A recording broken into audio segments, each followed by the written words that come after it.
Hi and welcome to the Hytro Performance Podcast, where we talk all things BFR, performance and recovery. And today I am joined on the couch by founder, Dr. Warren Bradley. Hey Rich. And two of our favourite people, Alex Holland and Charlie Willett of Ealing Trailfinders. Thank you. That was a lovely introduction. Well, very good. There you go.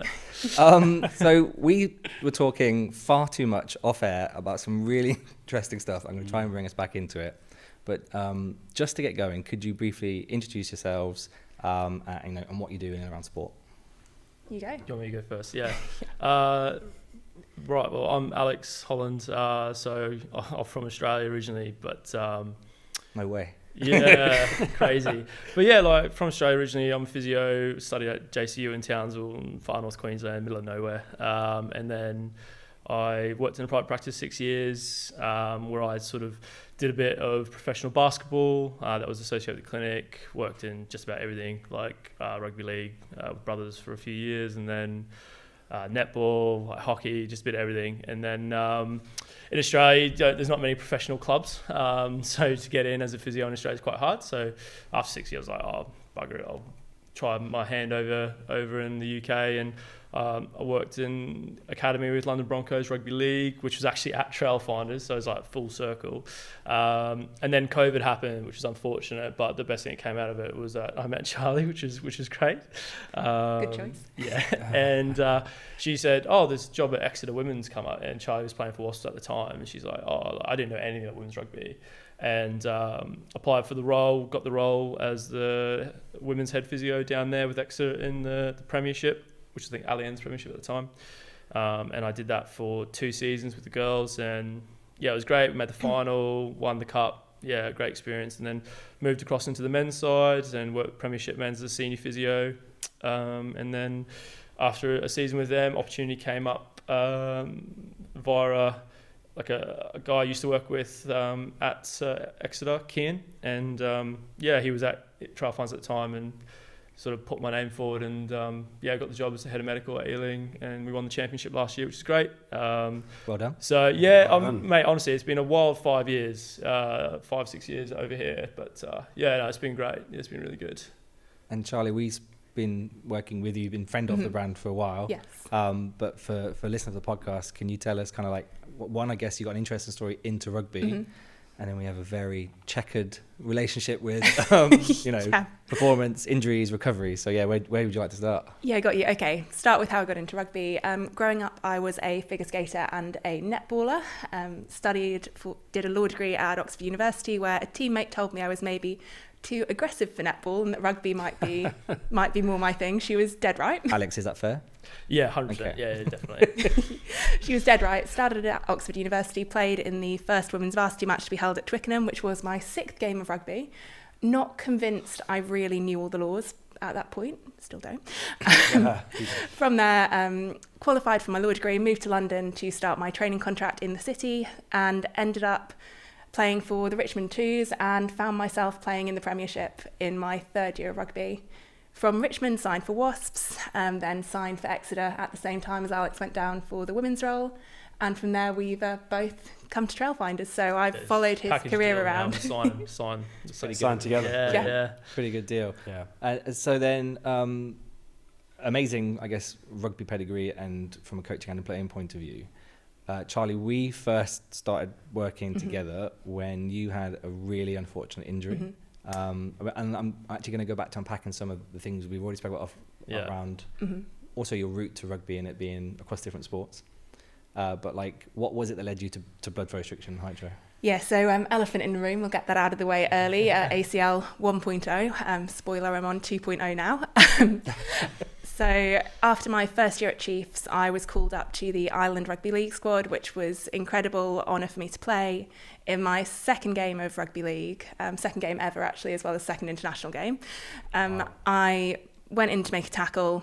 I got my head on the wrong side and was involved in a knee-on-knee collision, which ended up with me dislocating my femur, or partially dislocating my femur, rupturing my ACL and tearing both meniscus, which was a pretty hectic time.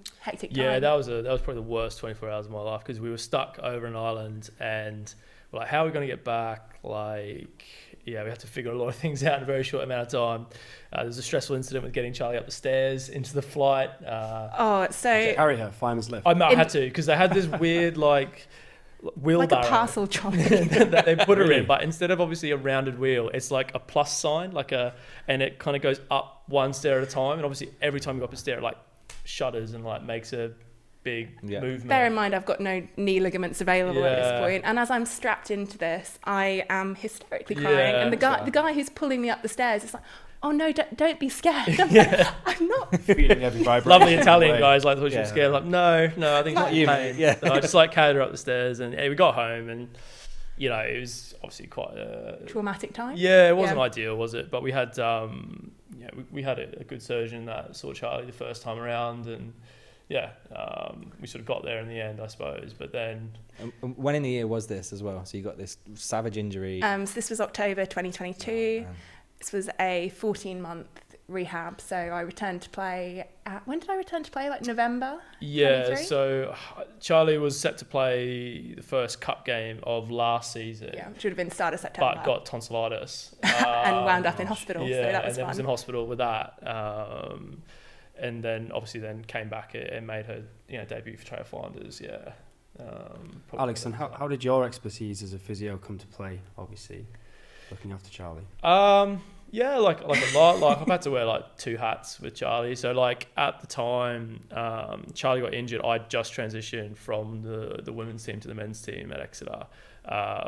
And my good mate Ned Mills was the sports therapist there. So he did a lot of Charlie's like early stage sort of like rehab, and we were just sort of like vibing off each other and like trying to work out the best way for us to do the plan together. So we sort of did a lot of the first 16 sort of weeks together, and then I can't remember what sort of happened, but then I sort of started taking over a bit more around like week 20 or something. And then I suppose like I've always had a big interest in like rehab. I'd probably say like, although being head of medical at the moment, like rehab's probably like my thing that I love the most about being a physio. And obviously when you do head of medical, you do a lot more admin and stuff, which is its own thing. But I have a massive interest there in ACL rehab. So probably wasn't the person I wanted to have to do it on. But I just have a very much like an exercise-based approach to rehab and to just physio in general. And I think that sort of was great and sort of tied into when we started speaking to you guys and using it as an adjunct for rehab. So Charlie, you're I think it'd be fair to say competitive. Yes. You're the type of athlete that like interrogates what's on the list and then goes at it 200%. Yep. Were you comfortable, confident thinking about BFR? I'm irrelevant of being Hytro, which we hope is the most comfortable and easiest to use, but like using BFR, you're happy with that as part of the rehab? Oh, I'll be honest, at first I was sceptical. You see a lot of kind of fads online, and at the time I had a lot of products and companies approaching saying, hey, we can help your rehab, which is a bit overwhelming. I think for me, I have ultimate trust in Alex. So I think after we'd had that initial call, I think Warren, you'd explained to Alex, Alex had looked at the research. Yeah, I was like sold on BFR as a concept, but probably like, I think at the time I was chatting to a good mate of mine who also has helped a lot in Charlie's rehab, which is Gareth Robinson, who's I met him when he was at Leeds Rhinos initially, but he's off in Aspetar at the moment and doing golf and all sorts of things. But I'd spoken to him a lot, and I remember seeing like his tick sheet for BFR, and it was like so many contraindications and precautions, so many like it's got to be this like level of pressure, and it was really like got to sign waivers and all this sort of stuff to like use it. And then I remember it was like, oh, we just got these shorts, just put them on. And I was like, okay. And I was like, well, how do you know what level? Like, how do you know how much pressure is good? Like, and so I was a bit skeptical at the start as well. But obviously, it's so easy to use, and like, I think we understand the science a lot more now with like how much more easy it is to use, and there's way less contraindications and precautions that probably need to be considered than what there was initially. I think it's much more well understood, and it's so easy and practical to use now. Without getting into a straight up commercial advert, how, Warren, like, it feels like we've had this type of initial conversation going into new sports or new clubs, right? What's been the learning for us from a brand point of view on, I need to see a screen with an exact number when I talk about limb occlusion pressure? Where's your head at now with what we're doing? I mean, we've done an incredible job at doing the research, right? So we've put our money where our mouth is. Again, I've got a PhD, I've done research. It's very important to me as like founding the business. So I think initially there was some early adopters who didn't require that initial research. Perhaps they believed in what we were kind of telling them, essentially. But there was still a good portion of the population who, you know, needed to see that evidence. So we went away and did it, and we proved the pressures and validated it. And then I think that's really what opened the floodgates, to be honest. I think we rubber stamped it, and people believed that what we were doing was research backed. Yeah. At that point, it's then first movers, you know, who's using it now, show me another team that's using it, and then it's kind of borrowed advocacy, I guess, and a snowball to where we are now, thankfully. So we talk very much about Charlie, and you added it into your rehab, and then if you want to talk a little bit about almost this, not the speed at which you return to play, but the speed at which you're able to use your, you know, rehab sessions to, you know, grow unbelievable quad size and, you know, even get uppers going again. And I think for me that was the incredible part. Both times where I've had my 12-week follow-up with the surgeons, they've been astounded by how well my quad size has come back. I think that's the main thing definitely. I think it's probably highlighted in ACL 1.0 the most, because Charlie had a bilateral meniscus repair. So she was non-weight bearing practically for about 6 weeks. So like, if you think like most people walk, you know, maybe 8,000 to 12,000 steps a day, you know, maybe more, but like that's a quad contraction, you know, on that leg divided by 2, like roughly that's the way I think of it. Is like, you know, someone's 6,000 times contracting that quad, and then you go to nothing, you know, and then you have the swelling and the inhibition. That's why, you know, the quad just depletes in size, like atrophies. I think Charlie didn't walk for the first like 6 weeks practically, and then by week 12 we had parity between her limbs, and we were just doing loads of like 5 on 3 off, 5 minutes on, 3 minutes off, repeat that 3-4 times, and that was just morning and afternoon. We were then doing, for any of the rehab sessions, we were just occluding for the 15-20 minutes of a rehab session. That was twice a day. So I think we were probably doing occluded stuff like 3-4 times a day. Wow. Practically from like day 3 or 4 onwards. I know like a lot of the literature says you start at 2 weeks, or you can start at 3 days post. Like it without getting into it, like it blocks like venous return, really, doesn't it? It doesn't really stop like arterial flow. So like you're not stopping anything of the good stuff getting to the knee. It's only stopping the return, which puts them in that stress state, allows the muscles to be under stress and therefore grow. And yeah, we had such amazing like transformation with Charlie the first time around. And that for me, I was already sold on the concept of it, but like obviously living with Charlie and seeing it all the time, it was extremely impressive. And it's been the exact same thing this time around. We've been able to we haven't had to use it as much the second time around, so probably twice, like once a day. She has 4 main lifts a week at the moment, and she definitely uses it in every single lift. But because she's able to balance with mechanical stress, like lifting heavy weights and stuff, because she hasn't had a repair this time around, we've like balanced it out as well. But it's had massive implications for both of her rehabs to date, for sure. Have you used it passively for the kind of initial stages, the more definitely off-feet? Yeah, 100%. So I think like passive occlusion protocol, 5 on 3 off. I use it not just from like a flushing the joint standpoint, but from like once again stressing the muscle to make it grow. And I think because you're not walking 6,000 steps a day, you do need to, I know like the science probably doesn't say that, but for me practically I'm like, she's not walking, that quad's not contracting as many times as it needs to. Yeah. Like it needs to be put under stress constantly. And in my mind, there's no, you know, contraindications for Charlie personally that would stop her from using it. So why not? Like, and you know, so I sort of like riffed a bit, I suppose, on the first time around, and like we had great results, you know, realistically. That's what we're looking for, honestly. I think as a brand and a company, right? We provide the best tools. It's backed by science, and what we really need are athletes and practitioners to go take it this way. You know, it wasn't until national teams were jumping in pools or using it in ice baths, or you know, Gloucester Rugby using it in sauna, NASA taking it to space, that we really realised kind of what Warren's made up. So we give coaches the ability to innovate, right? Because exactly. We've unlocked BFR. And actually, I wonder, I don't know if we've spoke about this before, but have you considered or heard of the synergy with nutrition and BFR? Is that something you're aware of? No, probably not, to be fair. It's like it's a hypothesis at the moment based on some evidence, but it's really cool. So essentially you can increase glucose pushed into the tissues by doing BFR. Yeah. So think about recovery. If you have a recovery shake with glucose, sugars in, and then do BFR, it drives into the tissue to help glycogen resynthesis. As in whilst it's on? Yeah, exactly. So you would have your shake and then do the BFR. Of course, yeah. But the hypothesis is you can actually increase absorption of amino acids and proteins, potentially collagen, other substrates. So for rehab, you could do medicine down the line. Yeah, you can do your recovery shake, go into your BFR, prime the tissues, push some good nutrients in and get cracking with your work. Yeah, especially if it's got collagen involvement, that'd be really cool with tendon stuff as well, for sure. That'd be quite exciting. Like I know down at Gloucester they're doing like breath work post-workouts while strapped in as well, just to like bring back HRV and chill everyone out. And there's so much going on. But I'm just going back to post 1.0. Yes. We've seen, you saw kind of like a great gains as far as rate of gains using BFR. But like once you're healthy again, how long were you healthy for, and then how did you include BFR into the rest of your training when you were like healthy after? So when I was playing, returned to play in November, played through until the end of April.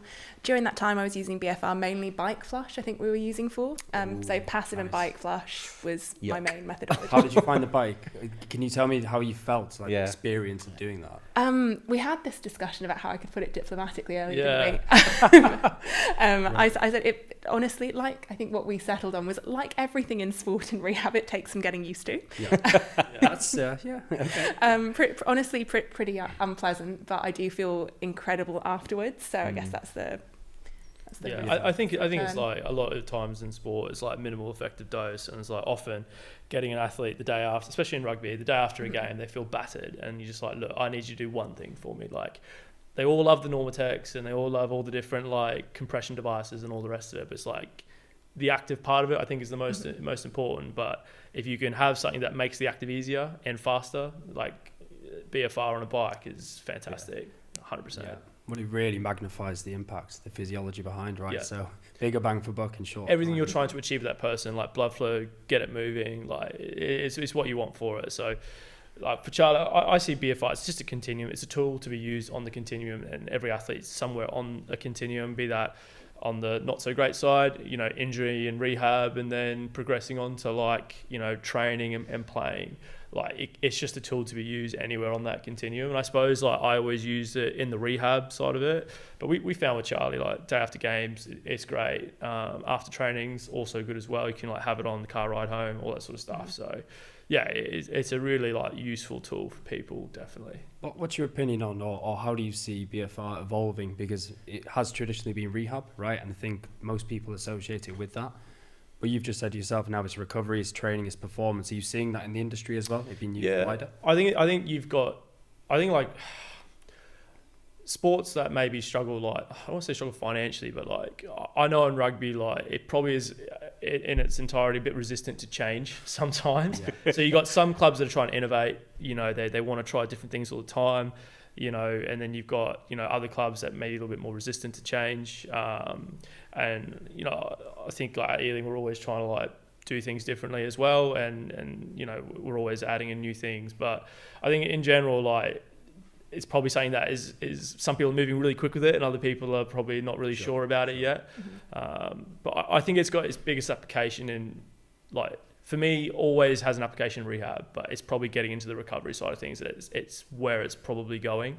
I think rugby players can sometimes have an issue with recovering well after matches. And anything that makes that process faster on a Monday, like we always use pool on a Monday for people that can't train on the Monday. We use BFR and pool with Charlie, which was great. And like I was chatting to one of my senior physio at work, Terry Evans, who's like, he's done everything. We love Big Tal. Love Big Tal. He's done 400 games for Brentford as captain, and I'll have to plug him for that as a player. And he's been a physio for like 20-something years. And he was at Wasps, and he was telling me that back in like the early 2000s, they were like including people with red bands and like the pool and stuff, and like all this old school stuff, and it has come back around. And when he said that, I was like, I was actually kind of like thinking about like how could I make Charlie's rehab in 2.0 a bit better in the pool. And just literally, just the shorts look like they could be put in the pool, so we did that, and it was great. It was like, and she's like, I feel really good. And like the knee swelling came down. I was like, this is fantastic. So talk to me. You're healthy. You're playing for a period, Yep. and then 2.0 happens. What happens there? Oh, this was frustrating. I think it's frustrating because I'll do that bit second. I'll tell you how it happened, and then I'll tell you why I'm annoyed about it. Yeah. Shall I? Fine. So I'd had what I would say was the best game of my season on the weekend, in April. Yeah. Great game. Alex's parents had seen it, had loads of people come to watch. I had a great game. I'd been absolutely belted off the ball, fractured my hand during that, which was annoying. Played on it though, so it was fine. Get to the Monday, have a scan, go, oh damn it, my hand's fractured. That's all right. I'm gonna put a bit of plastic on it, play on. And I go to train on the Tuesday, and I'm just doing straight line running because I'm not in any ball handling, because just trying to protect the hand until the weekend. And I'm running, and I go, geez, I can't turn today. And I said this to my S&C, and I was like, I don't know if I'm being silly. Yeah. I feel like I can't change direction today. Just put it down to being tired, all of that stuff.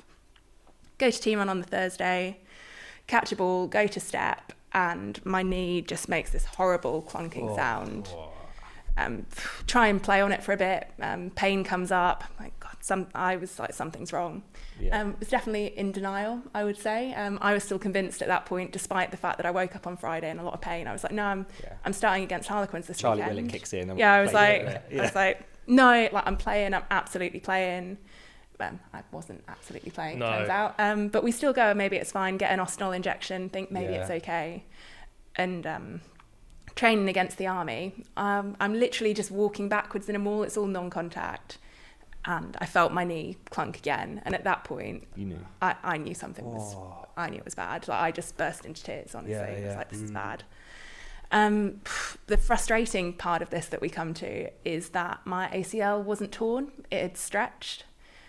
So I am in the 1% of the 1% on that, in that, firstly, the surgeon that we had for the first time has very low failure rates. Yeah. And he said he'd never seen a stretch before. Usually they tear. But I had such a degree of laxity that it wasn't really doing anything. So in that first sense where you're like, something's wrong here, usually for someone else it would have gone. Yeah. But for you it stretched, which let you put yourself in something continually more dangerous, and then it... So no tear at all. So we kind of hypothesize about this all the time, but there was no trauma on the scan. So we're assuming that it's been stretched for potentially the whole rehab, and I've just been playing on it. Okay. So I remember, obviously 2020 hindsight, everyone's got great hindsight. But I think there's a South Park episode with Captain Hindsight. I don't know if anyone knows that reference. I'll get you a hat or something. Yeah. But anyway, I remember at month 7, Charlie was flying through a rehab, and with my macro plans, I just I'll just check the graft every 6 weeks. And I remember feeling it at 7 months, going, oh, that's a bit spongy. And I distinctly remember, because Charlie looked at me and went, what was that? And I was like, nothing. Yeah, panic I was like, nothing. Because I was like, what am I going to do? If it is a little bit lax, what am I going to do? Because she's 7 months down the line. She has lateral tenodesis. If the hamstring grafts do stretch a little bit over time, but it was just had a distinct end field. So the graft was still taut. And I was like, okay, this is fine. Continue through rehab for the next 2-3 months. And, Charlie's flying, but I'm like, she just couldn't get her drop jumps right. And for me, a single leg drop jump on a force deck is a great measure of plyometric ability, force absorption. I think we said, I can't remember if it was off air or on air now, but we sort of spoke ACLs tear and tibial deceleration. Yeah. We used to think that it's tibial deceleration and internal rotation of the knee. I think a lot of people are hypothesizing now that the internal rotation of the knee is just the result of the ACL tearing, and then it goes into internal rotation because it's the force of the translation of the tibia that then tears the ACL, and then the knee just collapses inwards after it's torn, because I think you tear it in 0.2 of a second. Obviously it's a moment, isn't it? Something happens and the knee buckles in, and you see it on all the slow-mo replays and stuff. You see the tibia shift. It's not ideal. And I just remember with Charlie's drop jumps, I was like, she's an ex-figure skater. Like, she's got great body awareness. She's always been able to jump really well, change direction really well. And it just wasn't like making sense. And my left kept getting better, and the left was getting like silly. Yeah. And I was like, we've just got to stop jumping on the left side because we're never going to get parity. But we couldn't even get like a base RSI score, which is just like height and contact time. We just couldn't get it to what I wanted as a baseline for ages. And I think even when she got it, it was a bit like, geez, what is this about? And I think just in hindsight, I'm like, I reckon that graph was not probably doing its job probably from like month 7 onwards. Mm-hmm. Yeah. And she had a lateral tenodesis, which makes up for a lot of that slack of the ACL, really helps to protect it. So yeah, I'm interested to see how she goes this time around. Like, I think we had our first proper jump session yesterday actually, and like it was night and day from when she was like already in her first jump session. I was like, oh, this is way better than we were at 7 months down the line, and you're at 18 weeks now. 4 months, so Alex, how do you manage this emotionally? Obviously, challenge your partner, and you're doing her physio. Like, how do you why don't you coordinate yourself between the two? it's hard, isn't it? Like it is hard. Like I guess start with ACL 1.0 because I know that was a hard moment for you. Yeah, it was a hard moment. Just like in general, I think. Because you'd seen me go down, hey? And oh, you mean like that far back? Oh yeah, that was awful. That was definitely the worst day that I've had, and probably forever really. Like, because I remember I was watching Charlie like yelp or scream, which she doesn't feel pain in general. Like, she doesn't feel pain at all, and I just remember going like, she's not moving, like that's not ideal. And everyone's like, oh, she'll be right. And I was like, no. And I remember like I walked around the side of the pitch, and she like gone into the ambulance at that point in time, and I like. She's like, oh, can you have a look at my knee? And I was like, yeah, okay. And I remember like relocating her leg, like accidentally, like with an anterior draw test, and her tibia shifted back into place. And she's like, oh my God, am I all right? I'm like, no, nope. I think you've torn your ACL. She's like, shit. So I think that's probably been the hardest part, is I've had to give Charlie the bad news twice about her knee. And I think that is always the hard part, is that like as a physio, especially in sport, like people just come at you all day with like questions. And you're just like, a problem solver is your job. You're just like a logical problem solver is what you tend to try and be. And then obviously sometimes Charlie wants problem solving, other times she wants, validation of feelings and all that really important stuff that I'm learning is really important. Yeah. But way of life. But it is hard, and I think we're trying as hard as we can to find the balance. Charlie, I know like I'm going to ask you now, mentally as an athlete, you went through 1.0, which was savage, back to almost better markers as a playing athlete. 2.0 happens. What's the first thing you think? Like, I can imagine knowing you that you go, right, like get the plan going day one. Like what's different this time around? How are you attacking 2.0? I think two parts to that. I think firstly, deeply frustrating because it took 6 weeks between me saying something's wrong to actually getting a surgery date in, because the surgeon was, trying to find anything else to fix it. Was told maybe it wasn't torn. Yeah, make it not the graph. Okay, well, because the revision surgery is savage, because they go in and they tear out what's left of the old ACL, then harvest the patella and give you a new one. So it's not something that we wanted to take lightly, especially because I was running. I couldn't turn, but I could run. So going in for a major knee surgery, walking into a major knee surgery, willingly. It's wild. And I think that first 6 weeks was probably, before surgery, was harder for me than after surgery, because there was no plan. Yeah. And I was saying, I definitely felt, and it's not the rational response, because all the medical professionals were doing exactly what they needed to do. Yeah. But I was like, something's wrong and no one believes me. Oh, yeah. Yeah. Like that. Of course you'd feel like that, though. Yeah, because I was like, no, like, I know how I feel and I know it's not right. So I think that was rough. I'd say. Definitely. And then after surgery, it was like, okay, got to come back better. And I think two sides to that. Firstly, it's horrible to have to do 2 ACLs. The flip side is I know that I came back from a worse injury and played better. Yeah. So I always say this, like, confidence comes from competence, and I know I can do a phenomenal ACL rehab. So that's the easy, like a literal walk in the park. Exactly. So which for one, kind of, I guess, brought this to life. So I'd launched the shirts a week before I did ACL 2.0. So, brilliant.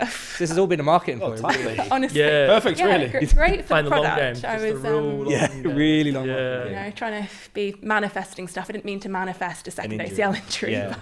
But having gone through that as an athlete, we are seeing athletes from other sports say they saw you 1.0 and that's been Yeah. their route to We've seen a lot of that, and haven't we? Hytro. Yeah. How now then do you take what you went through as an athlete Mm-hmm. rehabbing and help other athletes? I think for me, I know what I didn't know the first time round now, and Hindsight, right? Yeah, yeah, exactly. Yeah, 2020 hindsight. I think for me, we had some awful times, and we had times where we didn't know what we were doing.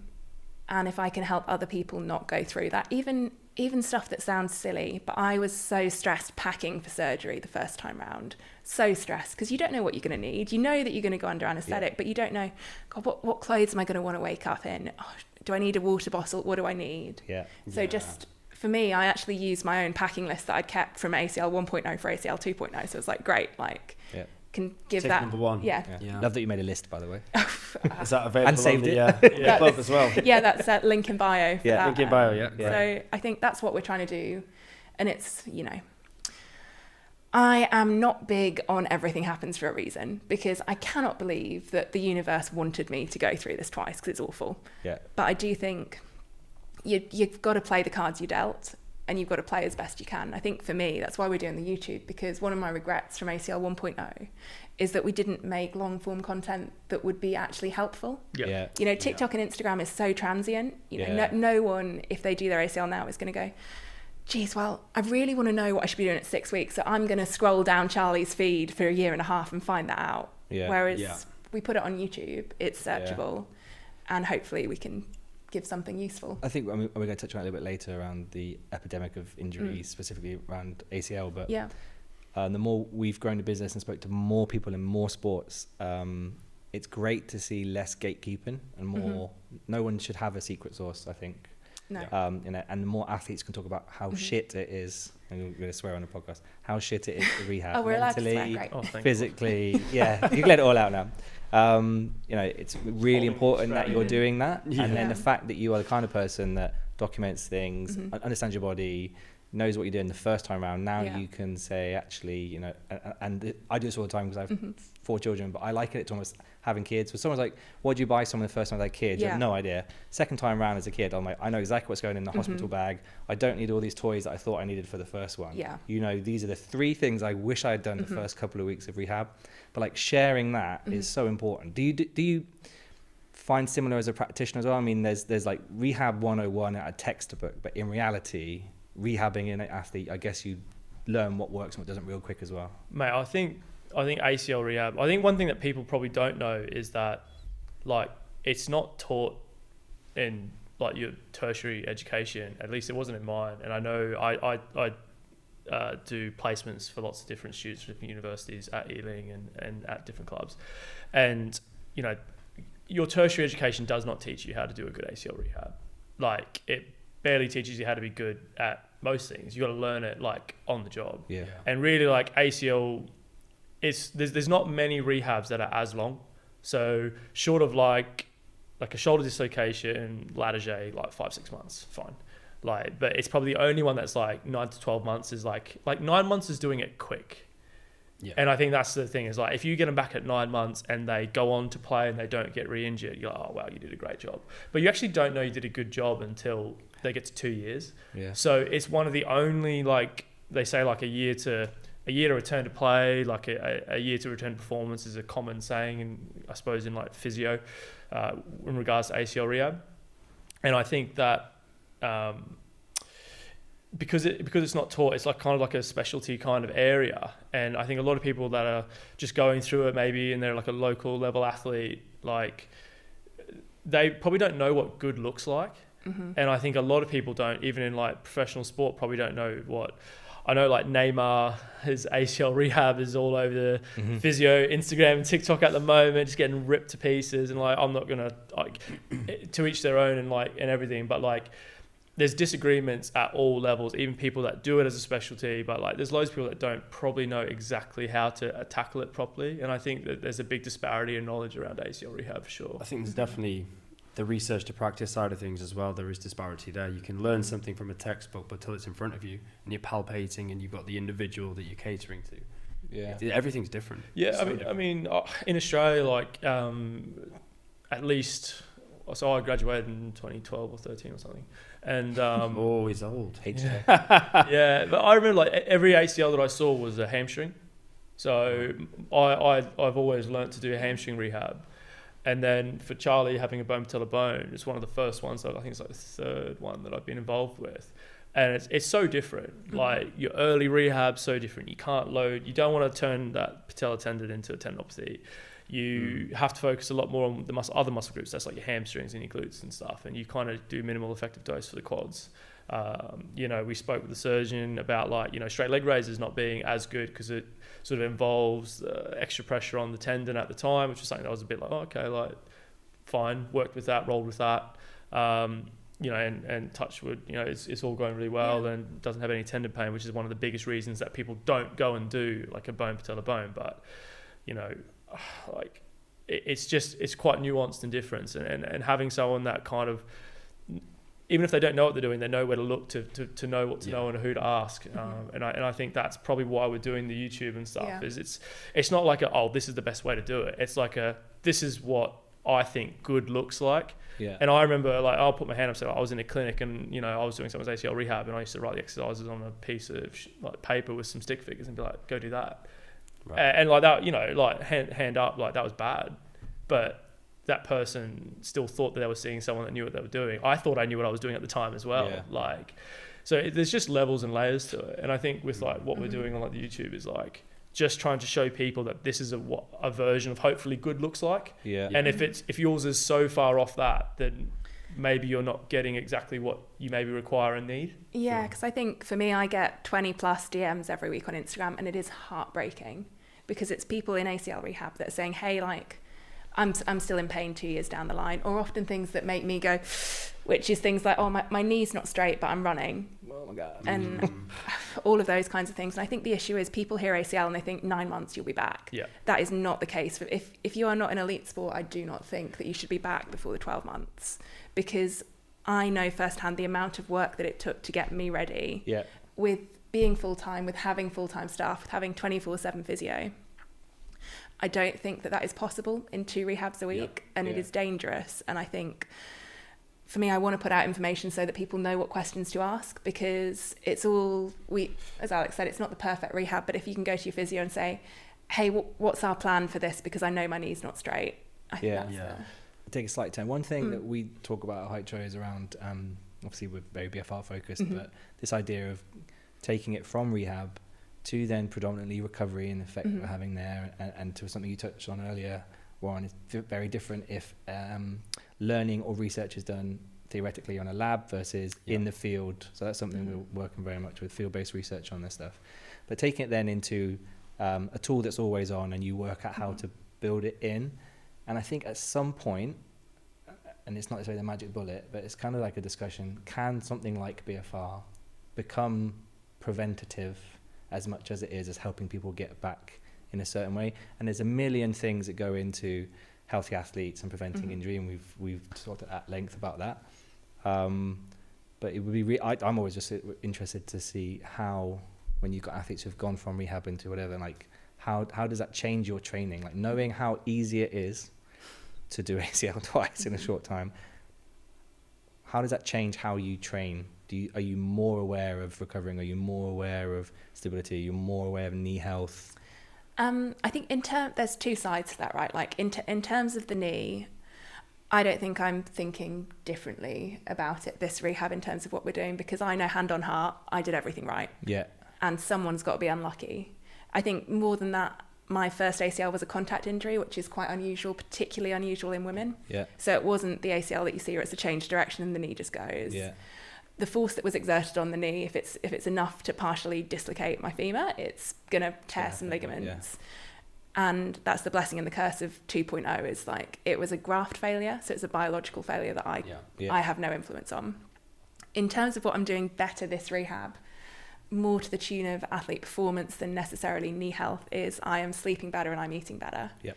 I think for me, my background is I was a lawyer. I worked in the city. I had a period for 6 months where I got up at 5, I got on the train, I got the 5:28 train into the city, gymmed before work, worked until midnight, got a cab home, rinsed and repeated. Yeah. And I would train once a week, and then I'd rock up and roll out in the Prem on the weekend. That crazy. That would not be possible Isn't it? now with the growth of the game, and I'm very grateful that would not be possible now. But I think I was so used, especially when we started dating, I was so used to functioning on 5 or 6 hours sleep, and I was just all go. I was like, no, I can do it. I can gym every day, can train every day. I don't need sleep. And I think I'm starting to learn, and maybe I'm aging, but I can't do that. Yeah. And my performance is so much better when I'm recovering. Without adequate sleep and nutrition, Yeah. nothing's going to work. No. They are the absolute foundational pillars of everything we do. And I think for me, like, I'm someone that a lot of my identity is I work hard at things. Yeah. And I think it's shifting the focus from, you know, working hard is just in the gym to be like, no, working hard is holistically as an athlete, am I doing everything? It's working smarter, right? Working isn't it? I smarter, mean, exactly. it's a cliche thing, but you mentioned before, Alex, too, about the minimal dose that you could use and leveraging BFR to optimize the minimal dose. Yeah. It's working smarter, right? Oh, yeah. Can you talk a little bit more about that? Yeah. Well, I'll just add on to Charlie and just say, like, you know, like, I think for Charlie, it's like working harder at recovery. Like, you know, which for her is to do less, which I think was like an identity thing for Charlie. Yeah. It's like doing less is like, oh, I'm doing less, I'm not working hard. That's like, really interesting. that's bad. It was like, Yeah. no, you need to work. Like, I think probably averaging like 9, 10. Sleep harder. Yeah, like 9, 10, 11 hours of sleep, whereas before, like, not really much. Lucky to get 7 prior. Yeah. Sending her back to bedroom. Yeah, no, genuinely. And then it's like, sleeping. you know, eating well. And I think, you know, if BFR has the ability to help with like nutrition and recovery and maybe it's the synthesis of that occurring, that's fantastic. I think with like, you know, obviously we're talking about ACL rehab, but like any rehab, if you can get more out of the person with the time that you've got, that's what I think high performance is like getting the most in with, like, more is not more, you know, like if you do a massive gym session for 4 hours, it's probably not going to be the same as doing a solid like 45 to an hour, you know, and it's being holistic. It's getting the big building blocks right. I think you see a lot of stuff now. It's like, oh, like I get messages all the time as a head of medical because it's on my LinkedIn, and it's like people always hit me up like, oh, we've got this oxygen chamber, it's only 25,000. I'm like, no, like I'm not sure my athletes are sleeping like 8 to 12 hours a night. I'm not sure they're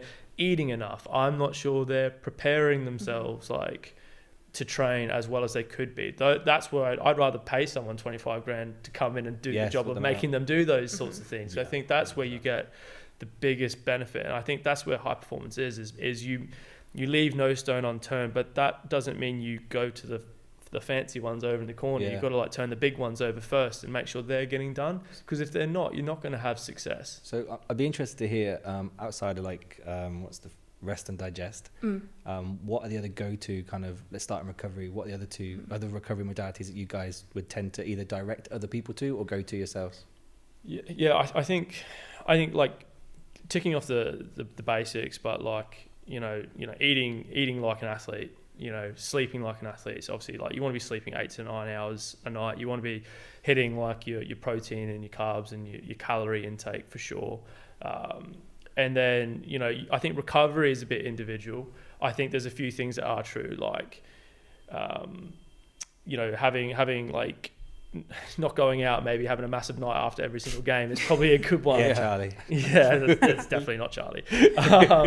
But, you know, I think like in rehab, like icing, compression, elevation is still really good. Like, I know there's been a pushback, like icing's not great. I think you could get into a big debate on how much the ice actually penetrates the tissues and how much at a cellular level is actually changing. But I think from a pain relief standpoint, it does a great job. I don't think it impairs things that much. So, you know, we've used like Game Ready a lot. We've used other compression devices a lot, but just ice is great. You know, compression tools are good.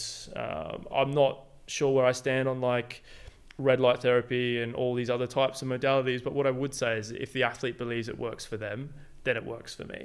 I agree, yeah. Because like so much of recovery is like that person's ready to come in on a Monday morning and get stuck into the gym, listen in their meetings, like listen to the coaches, perform on the field, and whatever makes that person feel ready enough to do that that for me is good. Right. And maximum effort, right? Yeah. Whatever gets the athlete there to give maximum effort in whatever they're doing. Well, it's driving behaviour change, right? It's 100%. It's finding something that gets buy-in from the athlete, and if they subjectively feel better, then they're going to perform better, right?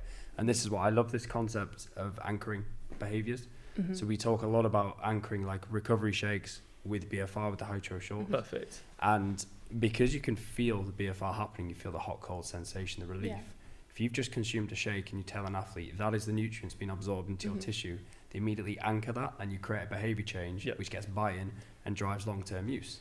So yeah, driving behaviour change for me is 100%. I mean, probably one of the best books I read was Atomic Habits. Yeah, really, I love it. Like, and the idea of just like, you know, making. I think even as a head of medical, you want to make good behaviours easy and bad behaviours hard, and you just try to make doing the right thing the easy option. So if that's recovery, if that's like the boys finish on pitch and they've got to walk past the rack of Hytro shorts to grab and then they put them on, it's like, you know, I've even suggested, like when I was at different clubs, like locking a door so they've got to walk through the gym to then get to the locker room, herding them. So they so they it's easier to do what you ask them to do than it is to not. Yeah. And I think the same can be said with anything. So I think like habit stacking, like shakes and BFR are great. Habit stacking, like, you know, we use Compex quite a lot, which is like electrotherapy with like so much of Charlie's Rehab. And if something can be occluded, which a lot of our stuff is, we'll Compex as well to get the most out of that exercise, because it just on that, like, it's one of my favorite tools as well, is sort of that sort of electrostimulation. Because if that quad, because the swelling is like only contracting at 80%, if you can put that extra effort into it and they get 100%, then you're getting more of that exercise. So I think all of that ties in. That's super interesting. You're using Compex and BFR then? Combination all the time. I've seen some decent research on that, but there's probably 5 or 6 papers. Oh, is it? Well, I'll send you that. But it makes total sense, right? Create contractions in the muscle tissue with occlusion, and we're going to drive adaptation. Oh, right? mate, that's amazing. So we've been using that since 1.0, like so like just like the knee not getting straight, for example. Like there's so many great people that are in the ACL space. Like I think I've read just about everything Ender King's ever put out. He's fantastic. Like and you know, I had a chat with him over a Zoom, and he was just, his explanations are always spot on. But like knees not being straight, like if you can passively get someone there, they should be able to actively get themselves there, right? So if they've got the joint range, they should be able to have the active ability to do it. And if they can't do it and like they're holding off extension, like chances are it's you know, that quad's inhibited because of swelling. Chances are those hamstrings and calf are not.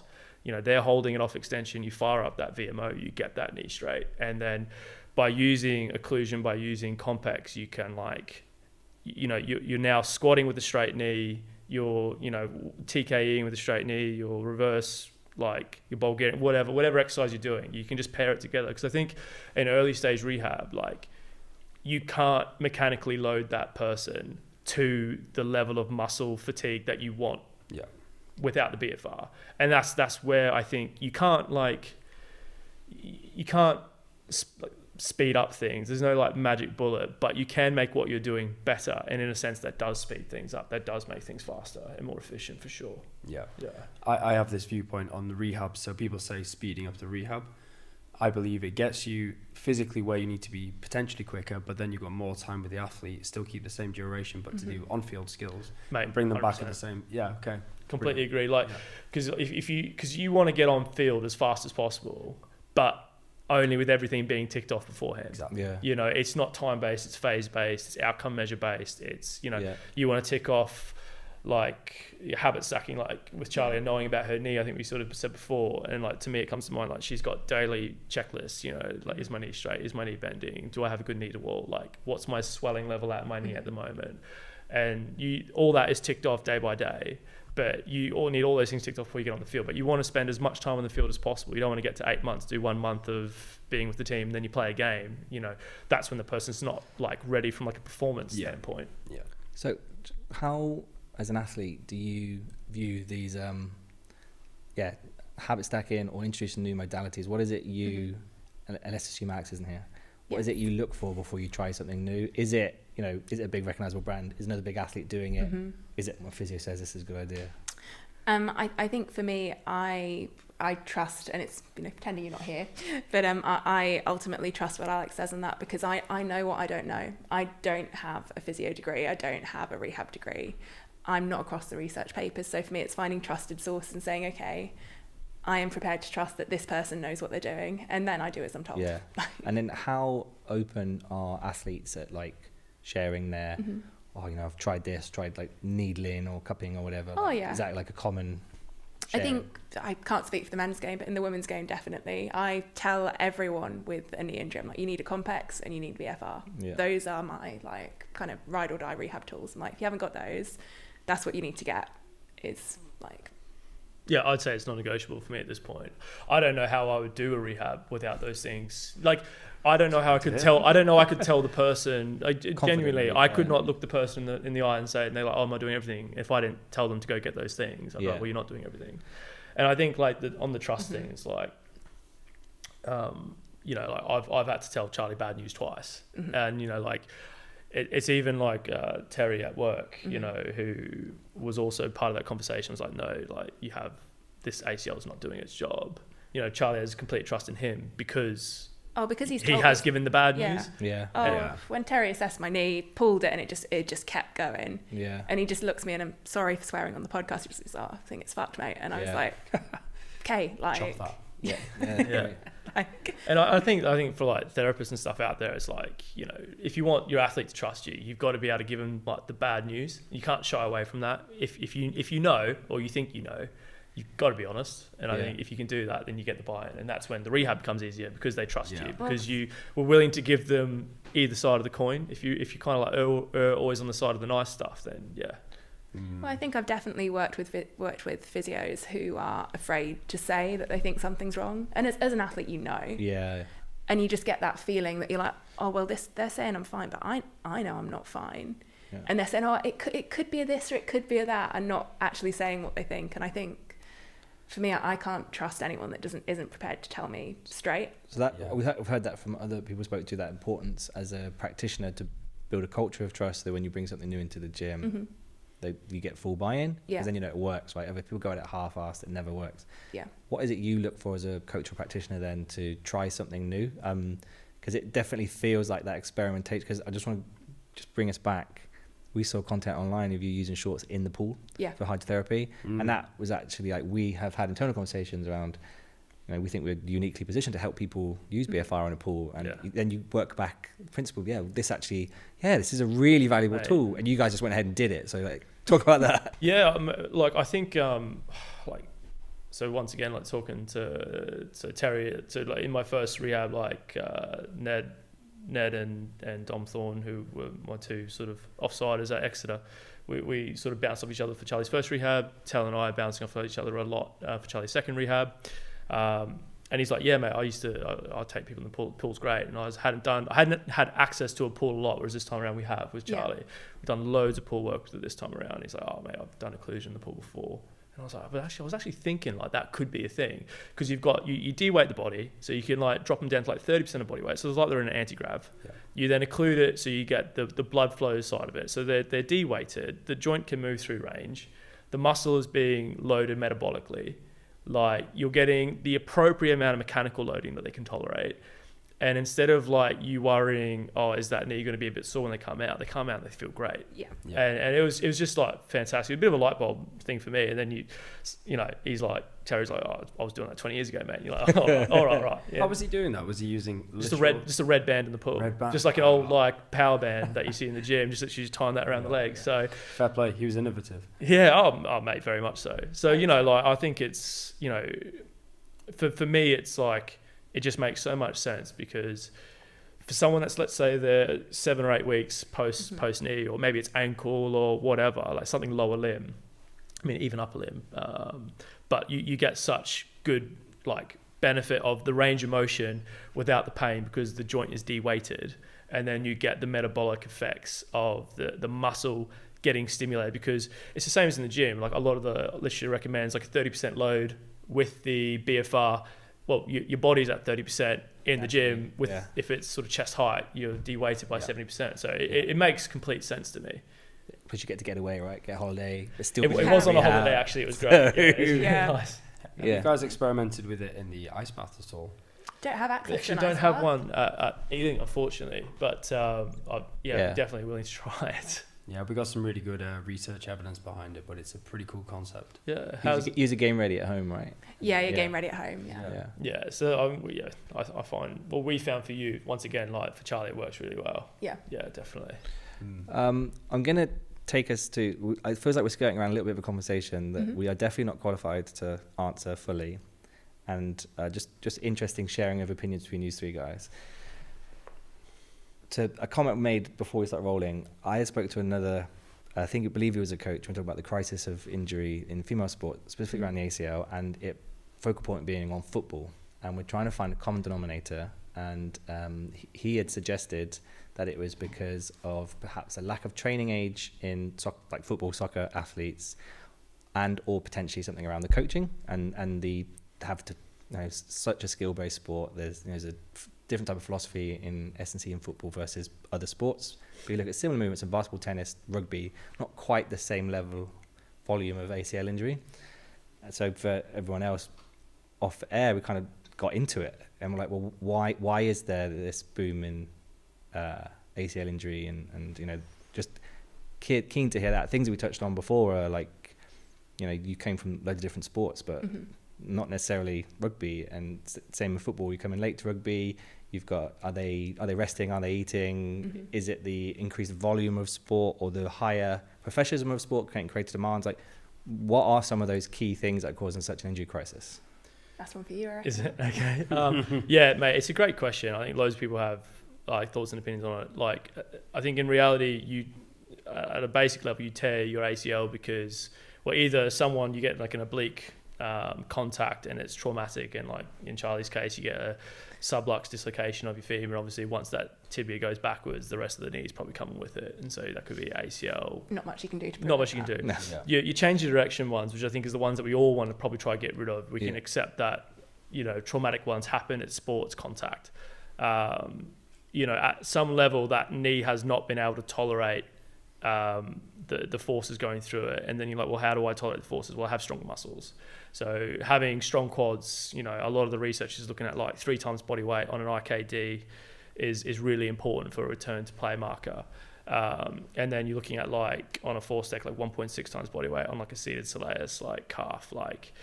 And speaking to colleagues, improving an athlete's bandwidth to tolerate is probably one of the best explanations, I think, is like you want to improve someone's bandwidth to tolerate stuff, especially when it comes to like, no matter what sport, you want to improve their ability to tolerate force. You want to improve their ability to make better decisions, which like some really high level athletes that I spoke to, one of the players down at Exeter, he did a knee injury and he's like, I don't know why I did that one extra step. I've never done that. I don't know why I did that. So that was just like, he'd done something outside of his bandwidth. And that was why he'd like put himself in that position to then get that injury. And he's like, I've never done that. Why did I do that? So I think there's like improving an athlete's capacity or bandwidth to tolerate doing what they're doing. I think for like a lot of sports where like S&C isn't a bigger focus, they probably have a deficit in the area of like muscle strength and tolerance and capacity. And then I think you probably have someone in like football, for example, people that play football just play football. Whereas I think I did in my postgrad masters in sports physio, I looked at like sports specialization, early specialization, and they sort of found that people are better at sport with the more sport they play before the age of like puberty, like 13. So if Charlie's got great proprioception and balance, and she's an ex-figure skater. Like everyone said, LeBron James is an amazing, like he drives the ball really well because he used to play football, right? So the qualities of what you do improves your vocabulary as an athlete or your bandwidth as an athlete, and then it then extrapolates into the sport that you choose later on. And then I think for like women's rugby, for example, it's grown a lot in the last 5 years. The girls are working during the day, they're then going to train at night, they're then going to wake up to go to work the next morning. They're absolutely knackered, and so then there's probably a recovery element to some people as well. And so I think it's quite multifaceted. I'm still, and I come this more as sports rather than sports science. It feels like maybe it's just media coverage and it's predominantly a women's football issue. Mm. Do you know what I think? Sorry. I'm just trying to understand, is it, because if you could go and go, okay, we'll wave this magic wand, 50% less time on skills, 50% more time in the gym. I don't know, what do you think? Well, can I just quickly say on the football side of things, like I worked in football for 6-7 years in the Premier League Championship and whatnot. Men's side, I must say.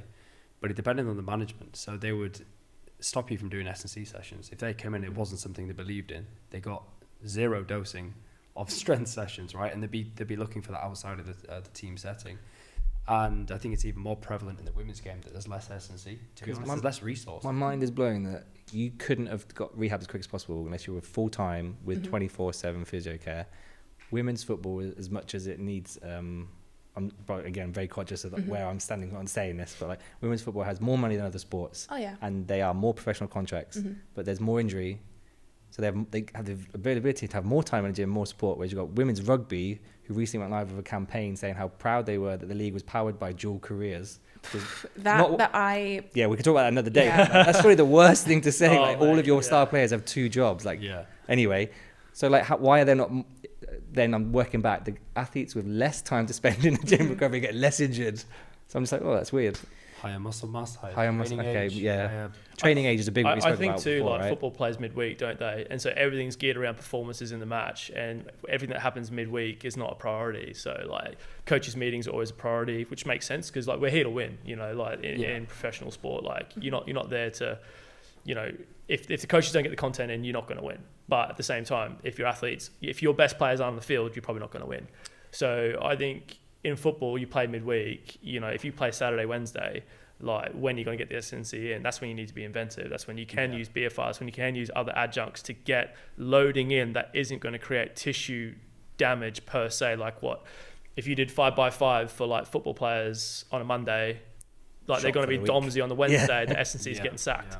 So you've got to be clever, but that's where being clever is important, and having that relationship with coaches, etc., to go no, this is important. No, this will help you perform. No, this will be good, positive for the squad. Yeah. But you're right. You do get lots of different types as football coaches, and I think their philosophy is going to massively impact. And that's the same at every club that I've been in rugby. The DOR's philosophy will massively impact the way the week runs. Yeah. Sure. And I would just on that say, I think the difference between men's and women's football there is most teenage boys have been in a gym, whether or not they're in a gym that they want to perform effectively, whether they're in the gym because they want to look good with their top off, doesn't matter. Girls or women that are now in their 20s are unlikely to have been in the gym as a teenager. I think teenagers now different, but the women that are playing at the top level now, in soccer, I would put money on the fact that most of them did not regularly gym as a teenager. So their training age is lower, the habits that bring is lower, and also kind of the body awareness that comes with that. Even the male senior players now, even if they're not gymming much, they have a history of it and the body awareness that goes with it. I don't think that the elite female players have that yet. Add into that training around all the things that comes with female physiology and hormone cycles and received rate of exertion and there's lots of kind of hypothesizing about does the menstrual cycle impact ACLs, but I don't think we've got an answer to that yet. No. There's opinions, right? There's lots of opinions, but there's no one can tell me why. Yeah. So there's not a lot of research in women's sport. I think you've got a good story, Charlie, about I think it was when you were doing netball, you were in the pathway netball and you had to go do those specialist sessions in the gym. Oh my goodness. So she's away. Okay. I'm going to try. Hospital pass. Yeah. So I was playing Super League under-19s at the age of 15, so I was quite good at netball. Wow. And because I was quite good at netball, and because the area that I came from, I had access to this specialist sports provision that was given by a sports specialist at my local leisure centre. So 1-to-1 S&C. Yep. S&C. And we get there, and he takes me into the gym, and he goes, okay. Cool. So here's the treadmill. Here's the elliptical. I'm like, what's over there? Oh, that's the weights area. That's where the men go. You don't need to go there. No, really? Yeah, I'm 15 at this point, and I'm going, okay, right. I guess we don't do that. And we essentially faffed around with agility ladders and a bit of hopping, and that was my talented athlete specialised S&C training. What a letdown. Oh, honestly, and it just meant for me as well. Yeah, exactly. And it's missed opportunity. Really, so much of a missed opportunity, and for me, went to the gym for the first time when I was like maybe 21, because I joined the powerlifting society. Okay. And I actually Charlie, you're so created the powerlifting well, society. I was just You've done pretty well in the gym then, haven't you? yeah, done all right. So yeah, I was 21, went along to the powerlifting club. Many men. There were four women and lots of men when I started. I captained the following year, and we actually had a viral YouTube campaign that I ran, and we went from 4 members to 60. And some of the girls that joined have now competed at Worlds, which is class. I love that. Wow. But like, these are all women that could have been in the gym 10 years earlier. Yeah. So I'm hopeful that that's changing now. But I think that it also feeds into the pool of female athletes that we have, right? Because the pool is not that big. Yeah. I, by rights, should not have been able to pick up a rugby ball at 21 and play in the Premiership 3 years later. Like that, you wouldn't see that in the men's game. No. I'm incredibly grateful that I had that opportunity. Yeah. But I would like to hope that doesn't keep happening. Really interesting. So you want as an athlete, you want the growth, but the pond gets bigger, more fish. Yeah. I mean, I was just thinking, because you said that before, I Yeah. think of anyone like Shauna Brown, right, competed in Commonwealth Games. Yeah. Hammer. Was it And then Hammer? picked Hammer. up the rugby ball, went to Queen's and became an England player. That's the only other person I can see it happening with. And the thing Like, is, right, she I've already never had seen that it in a minute. massive athletic background, and that's incredible, right? Yeah, But exactly. I think you'll find, like, if you ask most women's rugby players, most of them started 18 or later because there wasn't the provision. So when we were at Exeter, Dom Thorne, but Dommy, he put together like, from the outside you probably go, oh, that's a fairly like basic program. So we did full body 3 days a week, and we did it every week except for the weeks off. So probably like you call it like 44 weeks of the year, the girls were doing 3 full body sessions a week, and the exponential increase in size and strength, and for the girls just like doing the basics like really well. And it's boring, it's not sexy, it's not like all the Instagram exercises. It's just like, you know, bilateral squat, like a split squat on the other day of the week, like a hinge, a hip thrust, but like program really well, like diligently, like, okay, you lifted this much last week, let's try and get this week. Okay, you can't lift because your knee's a bit banged up, right, here's what we can do, like modify around it. And the changes that you make just with that sort of basic approach. But I do think that that's often, you know, if we're tying it into like the ACL stuff, that's what's kind of missed. Is that really just good, solid foundational like provision of like S&C for sure. Do you think because it was a novel stimulus as well for a lot of them? Yeah. Get those rookie gains every time. Gains. But you could go, oh, but this person's, you know, got 30 caps for the country. Never touched the ball. You know, they've got, they shouldn't be getting beginnings. Oh no, they do, because they haven't had the historical provision of good S&C. I mean, I don't mean to throw shade at soccer, football. Like, even though I think we're all predominantly rugby in this room. But it'd be interesting to know if when you do, because like ACL Survivors Club is booming, and I know that there's a lot of people reaching out to you asking questions about rehabbing. For those athletes that come from other sports, are you seeing any kind of trend in questions or any concerns or missing information or anything like that? I think there's a large amount of missing information in that people just don't know what questions to ask. They don't know what to ask the physio. Ask their physio. Okay, ask the physio. What to ask their surgeon. I think there's also a misunderstanding of what surgeons do and what you should be asking your surgeon, because, you know, surgeons will say, oh, you're good to run at 12 weeks. And that... Yeah, like often it's like 12, like probably more like 16, but 100%. And that varies surgeon by surgeon, but that's based on their mechanical understanding of, okay, what can your ACL tolerate? That is not based on, have you ticked off your quad strength? Yeah. So I think having that understanding, and also having an understanding that rehab needs to be phase-based, not time-based, because it does not matter if you've been rehabbing for 6 months, if you can't do a single leg squat, you can't progress. Like, yeah, 100%. If your knee's not straight, like start at square one. Like don't pass go. Like you have to go back to the beginning and get your knee straight, even if you're 8 months, 9 months down the line. And I think like the YouTube comments, like it kind of is like, oh, this is a bit scary. Like, so I completely agree. I think on that, but I also think like the flip side of that is there's obviously a lot of like, hey, be careful, but also like, you can return to performance. It's not this career ending. End of the world. The amount of people in public, unsolicited, who'll say, "Oh, you've done anything. Oh, you'll never be the same." I'm like, "Excuse me, like, who are you?" Like, uneducated, right? Yeah, uneducated, but it's damaging as well. It's so damaging. I had one of my best friends, Amanda. She is also in ACL rehab. She is, how far behind me is Amanda? 8 weeks? Yeah, about 8 weeks. Yeah. 8 weeks. So she's also on her second ACL. She's done opposite legs. Oh no. So it's or like I say this to her all the time, I'm like, I hate that you're here because I hate that you're going through it, but I'm so glad there's someone that gets it. Yep. But she's in the supermarket queue, and the man behind her is going, oh, you've done your race. Oh, you won't be the same. She's like, right, well, anyway. And he's like, yeah, it's because you. And then he goes, oh, yeah, it's because you've got a weak core. And I'm just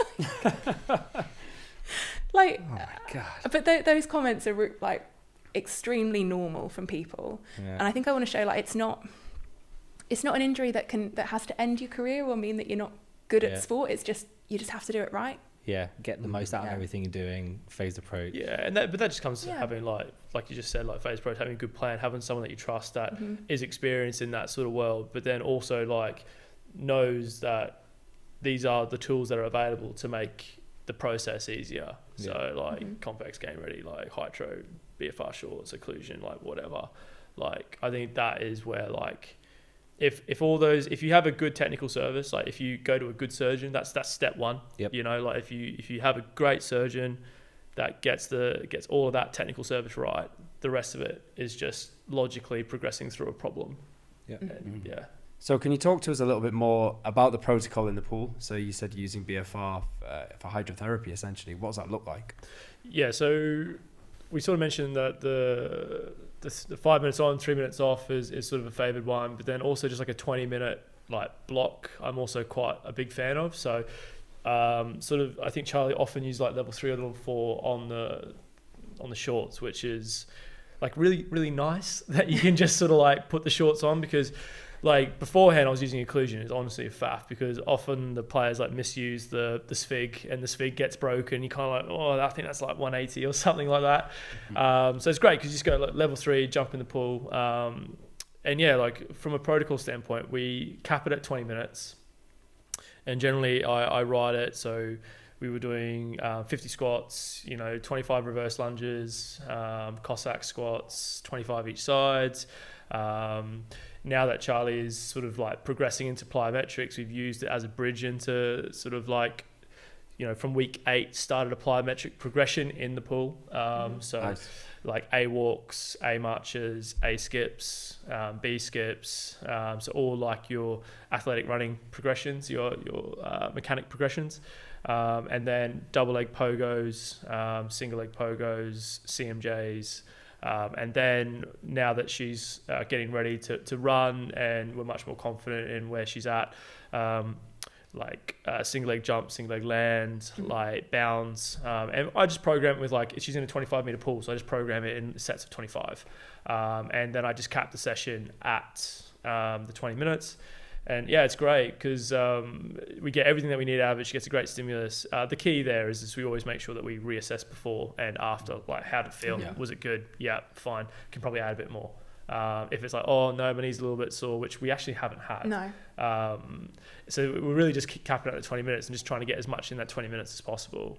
And we've never had a reaction to the pull. No. That's not to say it's not possible, but yeah, it's been fantastic. So obviously initially it started with more just like squats and lunges for the 20 minutes and walking, and then progressing through like plyometric progressions. And you just get to be a bit inventive with it. Like I just program based on time, not necessarily like sets and reps, because that's like a deep rabbit hole and you can't find a piece of literature to support it. But that's where like experience and chatting to other physios like with Tel I've been able to do, and we came up with a really good plan. So yeah, I mean I always feel great after a pool session. I think partly the sensation of taking the BFR off is always really nice. True, exactly. I think for me, typically my swelling trend's better after pool and BFR, we've found. And also just in terms of like hydrotherapy in general, I think my running mechanics that we've started this week are much smoother than they were last time round, I would say. And I think a lot of that is that I've gotten all the reps in a low risk environment. And I think that's what we probably learnt from 1.0 is that progressions in the pool preceding progressions on land. Now we had access to an Alter G at Exeter, and so we did do progressions in the Alter G, but we've been able to do 3-4 sessions of pool a week to get her to get the reps and that motor learning, motor control of just just doing it and figuring it out.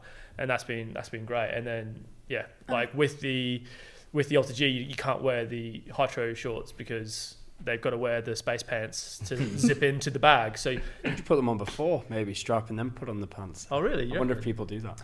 they're skin tight. The other ones like I don't know if you could. They're like collab incoming, collab. Yeah. If you can work that out. We build them into. Yeah. Well, you have to, but they're have literally very similar material actually. Yeah, you probably. Yeah, Oh, it's probably slightly more rubbery. Like yours, obviously, is the synthetic one, but it's Yeah. actually like a rubber sheath. It's Right. yeah. I think with that though, I think the downside of the Ultra-G is that I needed supervision and I needed help. Yeah. I couldn't get myself in and out of it on my own. Whereas with the pool sessions, especially with the Hytro shorts, because you can't get it wrong, you'd struggle to get them wrong, I'd say. Because I can because I can take myself to the pool 2, 3, 4 times a week with no supervision and know that what I'm doing is safe and helpful. Yeah. We just do it more regularly, and I think that comes back to what we chatted about earlier about making it easy and obvious. And I said this to Alex on the way in. If I had to go, even in the gym, if I had to go to the physio room, pick up some occlusion cuffs, say, hey, how do I work this? Oh, this pump's broken. Okay, put them on. Oh, it's not comfortable whilst I'm doing this. I've got to take it off and on. And I would consider myself quite like a diligent athlete. I would still have an aversion to doing that.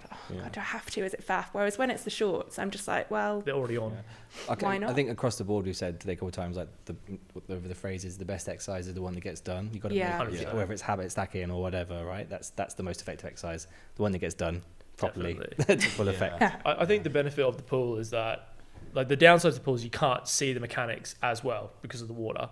Although I have put on goggles and gotten down and made sure she was doing it properly. But outside of that, the Ultra-G you can look in, but the downside is that I don't think it's as smooth of a movement. No, it doesn't feel natural. It doesn't feel as natural, yeah, definitely.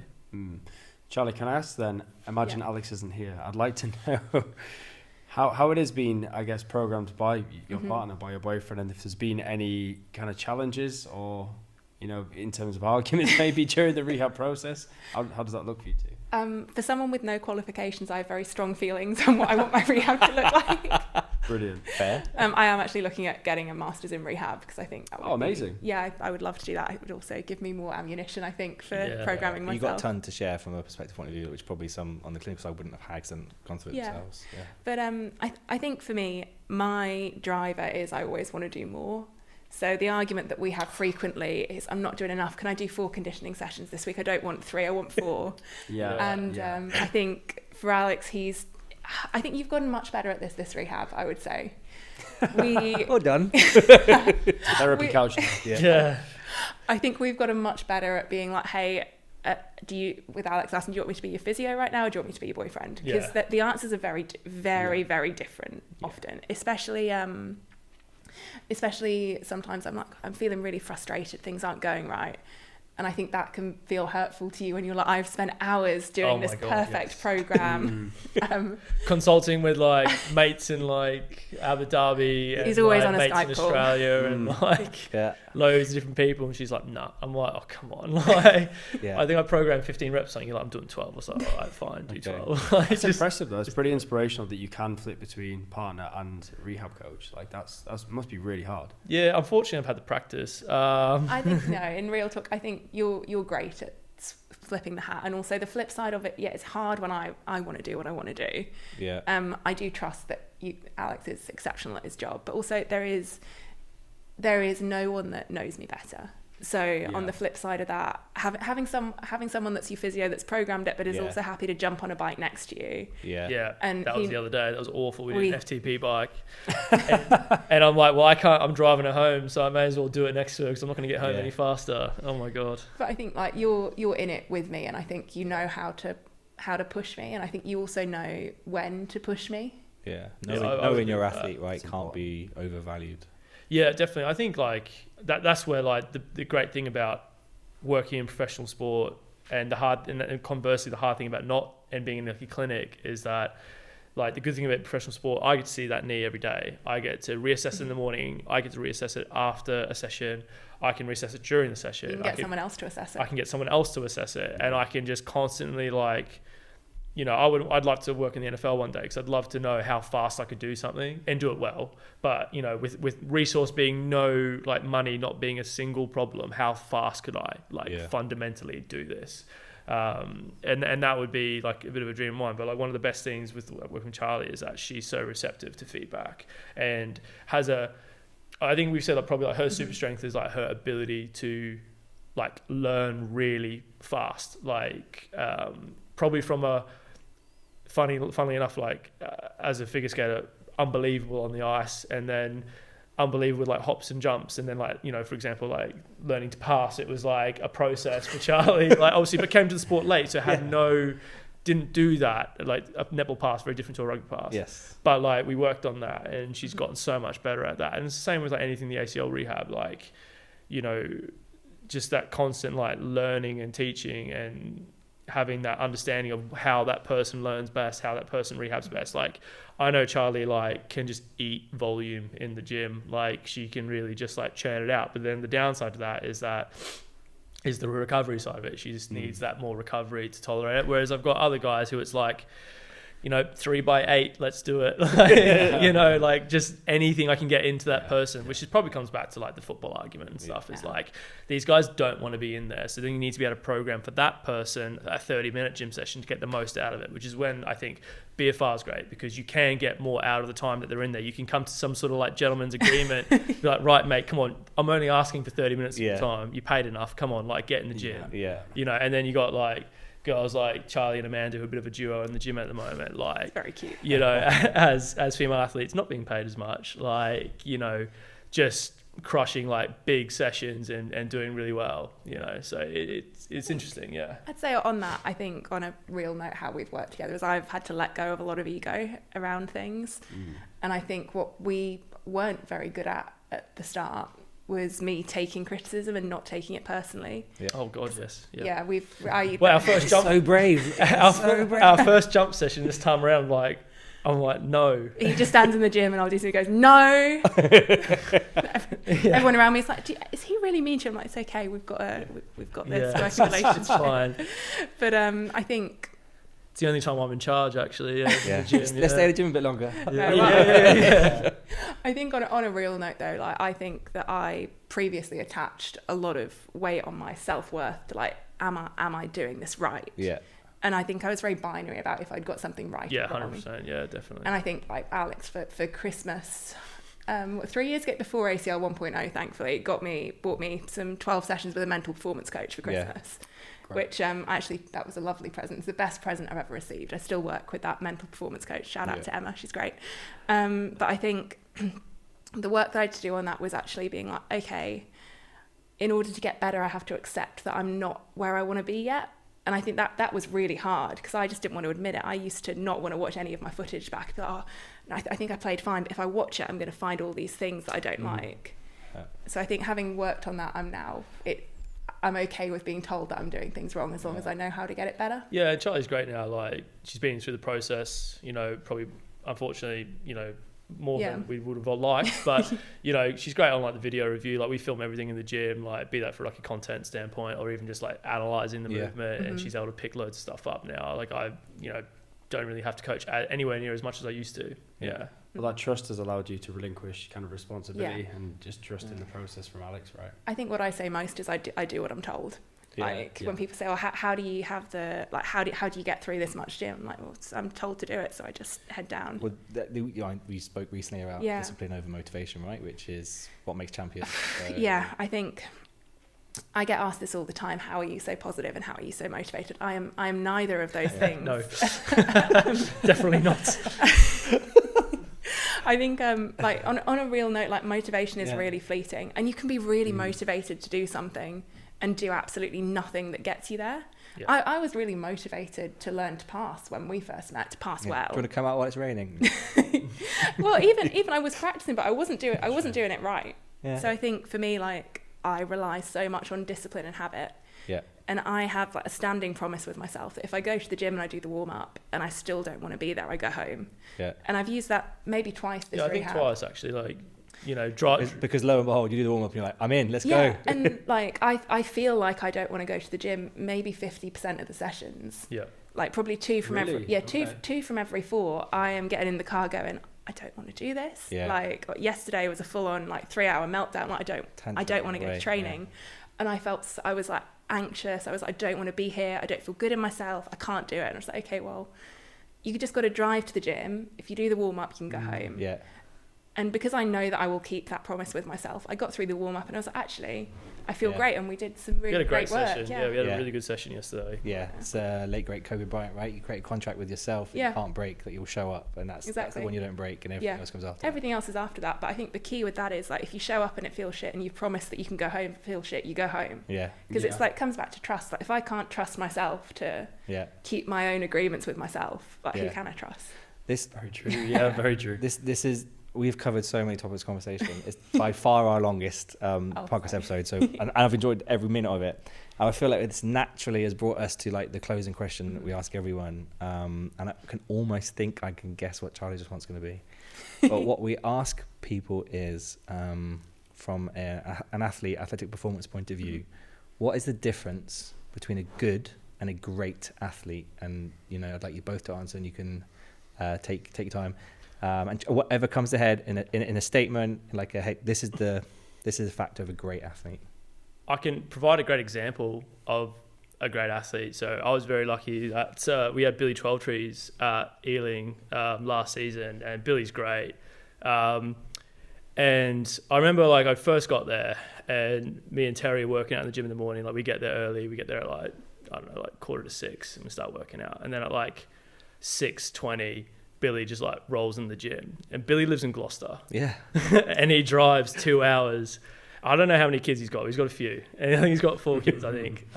And comes in, does his mobility. And he's the first player, and he was the first player on site every day that the main playing squad was in, and doing his prep, doing his mobility. I was like, oh mate, like, what time you get up? And he's like, oh no, it's just what I do. It's just this, I've just done this for years. I know what I need to do for me. And I think it's the discipline of like, he's always done that.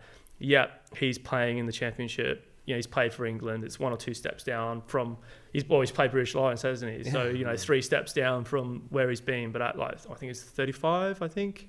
Yeah. He's still doing the things that got him to where he has been. I think that's where, we spoke about this off air, but I think that's his effort, and that's his, you could call it talent, but it takes effort to get up, drive 2 hours to get into the gym. And, there's guys that live much closer and they're in much later, Late. And I think, that's for me, just the great example of like what a professional athlete is. And I think professional means you get paid, but I would say he's elite because he had standards that weren't based on the money that he got to play rugby. Clearly, if he's still adhering to exactly 100%, Billy's class. I think for me it's really simple. Effort counts twice, and that is, I wish I could say that was my own quote, but it's from Grit by Angela Dworkin. And I think for me, I do not believe that a great athlete is defined by talent. There are plenty of talented athletes that are good. The ones that make it to great are the ones who add effort to that talent. And I think that is, my baseline is not great. I'm not particularly talented, I'm not particularly skillful, but I will always put in 100% effort, and I think that is what has allowed me to get beyond where a lot of people thought I would get, I'd say. So yeah, effort counts twice. I love that. Conor McGregor, I think it says he's not talented, he just works harder than everybody else. And it's actually quite nice as a now speaking as Hytro as a brand, that we kind of seem to be a beacon for athletes that come in and talk about, may not be on paper the top, but will not be outworked. We've had similar conversations with Cam Norrie, Casey Toohill. There's been some other female athletes in football, and they're like, didn't start at the front of the pack, but there's absolutely no way I'm going to be outworked for moving forward. And it's great if that's kind of the vibe we're giving out as well. Well, like, the ethos, yeah. right? Yeah. I can't think of anything worse than getting to the end of my career and worrying that I didn't get to where I could have got because I didn't try hard enough. Like, if for whatever reason, like, touch wood, excuse me, if for whatever reason I come back from this and I get injured again or my career doesn't go where I want it to go, I know that I've done everything. Yeah. And I know that I will have done everything, whereas there's plenty of people with lots of talent and it's always a bit of an excuse. So I don't want to be that person. So yeah, it's why we went on this journey with Charlie in the first place, was that, you know, she tried, you know, playing great level netball at 15 and under 19s, and it was like, oh, I'm just not really making it. But like, you know, I was genuinely like, I had no one around me that was supportive. Yeah. So I was the youngest in the under 19 Super League team, but because I was on the bench, so I wasn't starting every week, I was like, oh, that means I'm not very good. Yeah. And in hindsight, I'm like, oh no, these were adults and you Yeah. were 15. So I think, And you were clearly destined for bigger things. yeah, So, exactly. Yeah. right. And I think that's why we were just like, no, like we're going to give this a go, because the only time we can give it a go is now, and Yep. it's easy to make that choice with how committed she is. So Yeah. Incredible. Thank This has you. been amazing. Inspirational. I've loved it. Yeah, I feel really motivated to go By away both and of keep you. going. By both. Yeah, thank you so much for your time. no, thank you I for really, having really us. appreciate it. Thanks, Appreciate guys. it. been Hopefully great. did okay on podcast. Yeah, maybe. first podcast really. So yeah, I hope Really? it went well. Yeah. Yeah, Naturals. yeah. Absolute naturals. Many more to come. Awesome. Yeah. All right. Thank you.